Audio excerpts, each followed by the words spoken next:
कल अयोध्या पहुंचेंगे शिवसेना नेता आदित्य ठाकरे, करेंगे दर्शन पूजन। शिवसेना नेता और महाराष्ट्र सरकार के कैबिनेट मंत्री आदित्य ठाकरे के अयोध्या दौरे से जुड़ी इस वक्त एक खास खबर उत्तर प्रदेश के जनपद अयोध्या से आ रही है, जिसमें बुधवार की सुबह आदित्य ठाकरे रामनगरी अयोध्या पहुंचेंगे। यहां वो दर्शन पूजन करेंगे और सरयू आरती के बाद उनकी वापसी होगी। मंगलवार को एक स्थानीय होटल में आयोजित प्रेस वार्ता के दौरान यह जानकारी सांसद संजय राउत ने दी। श्री राउत ने राष्ट्रपति चुनाव से जुड़े सवालों का जवाब देने के साथ केंद्र सरकार पर निशाना भी साधा। रिपोर्टर अमिताभ श्रीवास्तव के साथ जसबीर सिंह। कि कभी हमारे प्रधानमंत्री ने 2 करोड़ जॉब देने की बात की थी एक साल में, फिर भारतीय जनता पार्टी ने यही आंकड़ा 5 करोड़ तक बढ़ाया था। लेकिन आज प्रधानमंत्री स्वयं कहते हैं कि हम कितने 10 लाख अच्छा 10 लाख की बात की है, तो 10 लाख की बात पर कायम रहे। अगर 10 लाख लोगों को नौकरी मिलती है तो ज़रूर हम उनका स्वागत करेंगे। करने वाली बात नहीं है। अगर किसी को रोज़गार मिलता है, रोज़गार देने की बात होती है, तो सरकार की इस पहल का स्वागत करना चाहिए। शरद पवार साहब इस देश के बड़े नेता हैं। शरद पवार साहब इस देश के आज के सबसे अनुभवी नेता हैं। और जब इस प्रकार का चुनाव आता है या इस प्रकार की कोई स्थिति पैदा होती है, तो हम सब लोग पवार साहब से मार्गदर्शन लेने के लिए उनके वहाँ पहुँचते हैं। कल 15 तारीख को दिल्ली में एक बैठक हो रही है, जो ममता बनर्जी ने बुलाई है। पश्चिम बंगाल के मुख्यमंत्री, सभी जो विरोधी दल है, गैर भाजपा शासित राज्य, सबको बुलाया है। शरद पवार भी वहाँ पहुँचेंगे, नेतृत्व करेंगे उस बैठक का।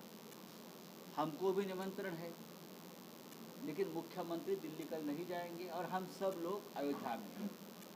फिर भी हमारे तरफ से कोई प्रमुख नेता उस बैठक में शामिल होंगे। उस बैठक में तय होगा रणनीति, राष्ट्रपति चुनाव के बारे में हमको क्या करना है, किस दिशा में जाना है, चुनाव किस प्रकार से लड़ना है, ये कल तय होगा। लेकिन फिलहाल हम अयोध्या के बारे में बात करें। तो नहीं यहाँ आ रहे हैं ना, हम तो आपको पता होगा इस आंदोलन से, अयोध्या के आंदोलन से जुड़ा हुआ हमारा पक्ष शिवसेना है, बाला साहब ठाकरे, तब से शिवसेना का यहाँ आना जाना है। और जब महाराष्ट्र में हमारी सत्ता नहीं तब भी उद्धव ठाकरे आए थे, और मुख्यमंत्री बनने के बाद भी आशीर्वाद लेने के लिए आए थे। हम तो हमेशा आते हैं। तो आदित्य ठाकरे से यहाँ आने का कोई राजनीतिक मतलब मत निकालिए। 2 साल से प्रोग्राम बना रहे थे, लेकिन कोविड का काल था, थोड़ा सा माहौल ख़राब था, लेकिन अब सब कुछ ठीक है। तो हमको लगा कि हमको एक बार रामलल्ला का दर्शन लेकर महाराष्ट्र में नए काम के लिए शुरुआत करनी चाहिए। सिर्फ कांग्रेस ने नहीं, देश के सभी जो राजनीतिक दल हैं, सभी ने हमलावर होना चाहिए। लेकिन लगभग सभी इस देश के राजनीतिक दल और नेता जो सच बोलने की कोशिश करते हैं, जो सरकार को सवाल पूछते हैं, उन सभी के ऊपर आज के सत्ताधारी केंद्रीय जांच एजेंसी के माध्यम से हमले कर रही है या उनका छल किया जा रहा है। ये देश के लिए ठीक नहीं है। शिवसेना के नेता, महाराष्ट्र के कैबिनेट मंत्री आदित्य ठाकरे जी का कल दोपहर लगभग 2 बजे आगमन होगा अयोध्या, लखनऊ से। और उनका कार्यक्रम इस प्रकार से है कि सुबह 11 बजे लखनऊ एयरपोर्ट पर उनका आगमन होगा, वहाँ से वो सीधा अयोध्या आगमन होगा उनका। इस्कॉन के मंदिर में जाएंगे कल, जो रामनगर में है। उनका कार्यक्रम पहले से तय है, क्योंकि मुंबई में इस्कॉन का एक भव्य मंदिर है, हेडक्वार्टर है। तो इस्कॉन के प्रमुख स्वामी जी ने उनको अयोध्या के इस्कॉन मंदिर में आने का निमंत्रण दिया है, तो वहाँ जाएंगे।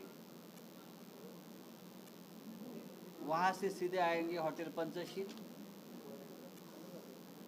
कल 3:30 बजे जो मुख्य सभागृह है, वहाँ हॉल है, वहाँ उनकी प्रेस वार्ता होगी। 4:30 बजे हनुमानगढ़ी में दर्शन के लिए जाएंगे।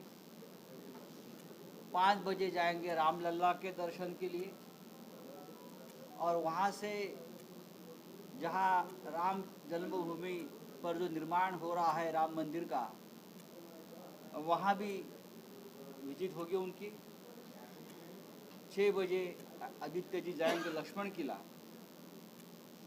और 6:45 बजे नया घाट में सरयू की आरती होगी, और उसकी पूरी तैयारी चल रही है। आपने देखा होगा पूरे अयोध्या में, लखनऊ से लेकर अयोध्या तक आदित्य ठाकरे जी का स्वागत का पूरा इंतजाम हुआ है। कल मुझे अयोध्या नगरी से बहुत से वहाँ के प्रमुख संत और महंत मिले, कार्यकर्ता मिले बहुत से पार्टियों के, और सभी ने आदित्य ठाकरे जी का स्वागत करने की इच्छा व्यक्त की है। लेकिन कल समय की कमी है, इसलिए हम ज़्यादा इस कार्यक्रम को महत्व नहीं दिया है। लेकिन रामलला का दर्शन, हनुमानगढ़ी, लक्ष्मण किला और बाद में सरयू की आरती